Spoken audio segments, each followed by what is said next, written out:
et plus précisément à Tromsø. Une ville paisible située à 350 km au-dessus du cercle polaire. Nous sommes donc en pleine région arctique, et pourtant, puisque nous sommes en été, il fait une vingtaine de degrés, les fleurs et la verdure vivent au rythme du soleil qui ne se couche pas.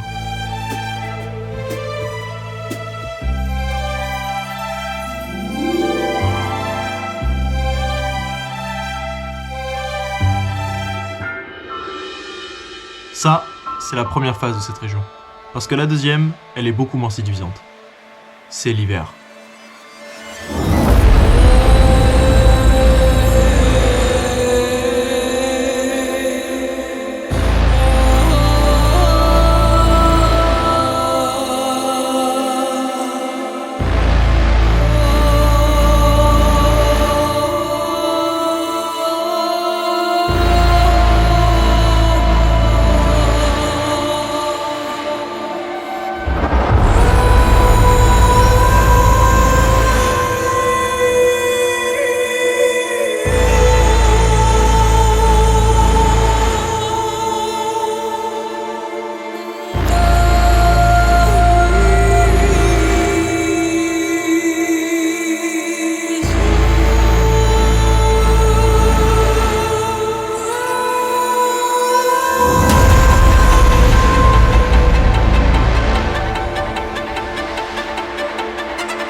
Bon, maintenant, comment on fait pour survivre à ça? Parce que si on résume rapidement la situation, le soleil est parti d'octobre à février, la neige tombe à n'en plus pouvoir et il fait entre moins 10 et moins 15 degrés. Mais voilà, c'est horrible, ne venez surtout pas à Tromsø.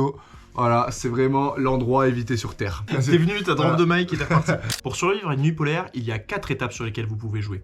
La première, c'est l'alimentation. Beaucoup d'habitants ici prennent des compléments alimentaires pour combler le manque de vitamine D qui est initialement donné par les rayons du soleil. On peut retrouver des cachets en tout genre, mais l'aliment le plus utilisé ici c'est l'huile de foie de morue. En fait, ça va participer au renforcement du système immunitaire et entraîner une meilleure circulation sanguine. Moi j'en prends avec du citron juste après parce que sinon c'est vraiment dégoûtant. À cela vous devez rajouter une alimentation saine et équilibrée, c'est important en temps normal, ça l'est d'autant plus quand vous êtes privé du soleil. Pour compléter cette alimentation, il convient d'avoir un bon sommeil. Alors je vais vous parler de mon expérience perso. Au début, je me suis dit qu'il serait de bon ton de suivre un calendrier de sommeil cadré et toujours le même. Et je pense que c'est toujours une bonne solution, mais dans mon cas, on fait tellement d'activités différentes avec un planning un peu décousu qu'en fait c'est très compliqué de tout le temps se lever et se coucher aux mêmes heures. Donc j'ai trouvé une technique, le plus possible, je dors exactement le même temps de sommeil. Pour mon cas, c'est 8h45 minutes. Du moins, j'essaie de m'en approcher et je trouve ça diablement efficace. Une fois avoir cadré votre alimentation et votre sommeil, vous serez donc en pleine forme pour la troisième étape, le sport.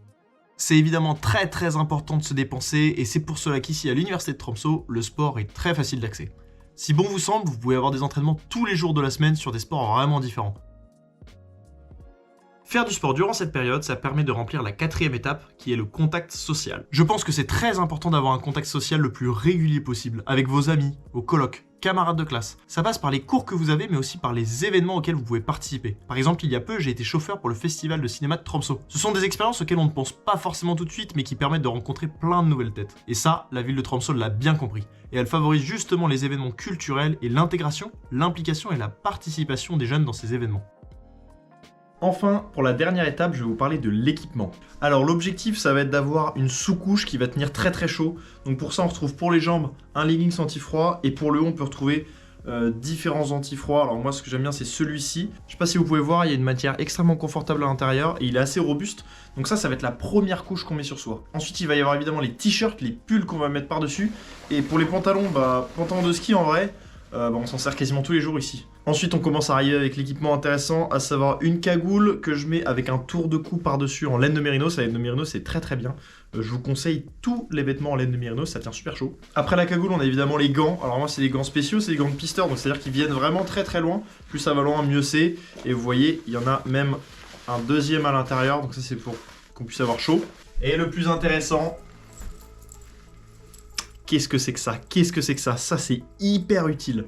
Alors en fait, ce sont des crampons pour les pieds. Parce qu'en fait, on a des périodes neigeuses ici, où la neige tombe, et en fait, la neige s'accumule tellement qu'à un moment donné, elle finit par former des couches de glace en dessous, et dès que ça fond un petit peu, en fait, la neige fond, et ça laisse place aux couches de glace, et là, c'est pour marcher, c'est horrible, c'est horrible. Tout le monde glisse tout le temps, c'est un coup à se casser des os très facilement, donc c'est pour ça qu'on a des crampons aux pieds pour éviter de glisser. Donc là, on a une chaussure classique, alors c'est des chaussures de trail, parce que c'est vrai que quand il neige, du coup, c'est pas mal d'avoir des chaussures qui accrochent un petit peu.